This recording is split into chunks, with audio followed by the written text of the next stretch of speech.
scientist, philosopher, feminist, author, environmentalist, activist, Dr. Vandana Shiva is a one-woman movement for peace, sustainability, and social justice.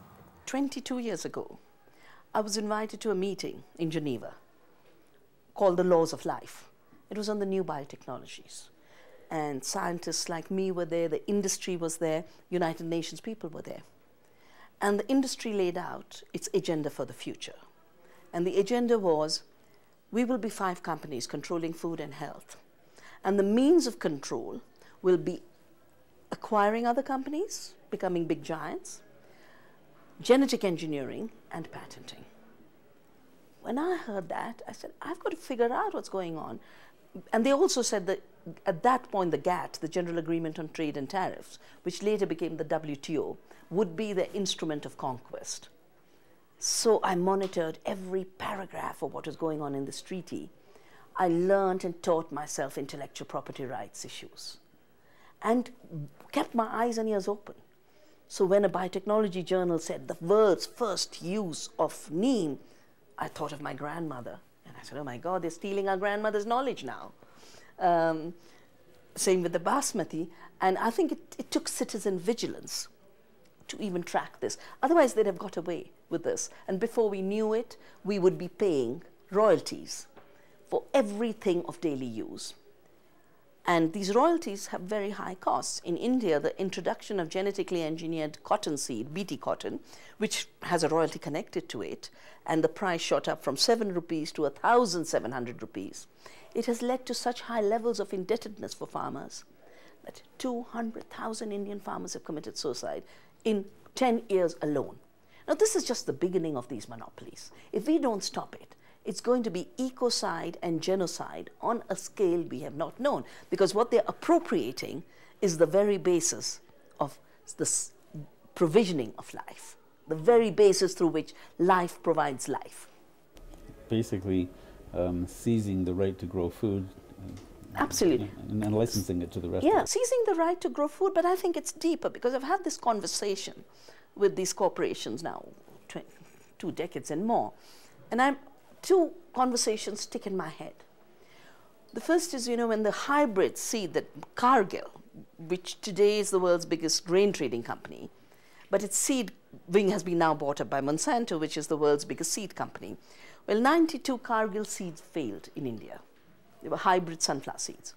And the farmers had a huge action, tore down the seed plant. And, or maybe and the Cargill chief had a press conference and said, these Indian peasants are so stupid, they don't realize we have brought them a technology that is so smart, it can prevent the bees from usurping the pollen.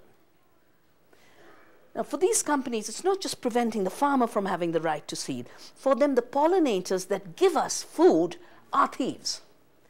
And then a little later, the Convention on Biological Diversity negotiations, where Monsanto wanted the right to spread genetically engineered crops, including herbicide-resistant, Roundup-resistant soya and corn, without any regulation and approval. Their justification was that these Roundup-resistant crops prevent the weeds from stealing the sunshine, as if even the sun must shine with their permission. So it is a cosmological perversion. Being hopeful is not easy if you don't practice hope. If you theorize hope, it's a bit like Atlas carrying the world. Because then you theorize, and theory never lets you have an experience of the open-endedness of life. The brain alone, the head alone, takes you to closure. It's life interacting with life, including your living brain, having lived experiences, that generates the processes where window opens after window. I began very simply with saving seed. To me, the idea of seed being patented was abusive. I didn't know this would take me to build the broadest organic movement in India. I didn't know that after a point, the farmers would give us a kick in our ass and say, you make us grow this wonderful stuff. We can't mix it with the contaminated thing. Now let's build a market. So we built the retail distribution with the farmers. And it grows and grows and grows to the next step, which you don't have to know when you take the first step. I think the idea of a blueprint that you have before you start walking is something that doesn't work. All you have to know is this is the right thing to do.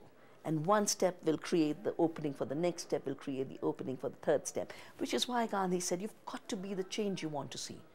You don't have to have a system in place.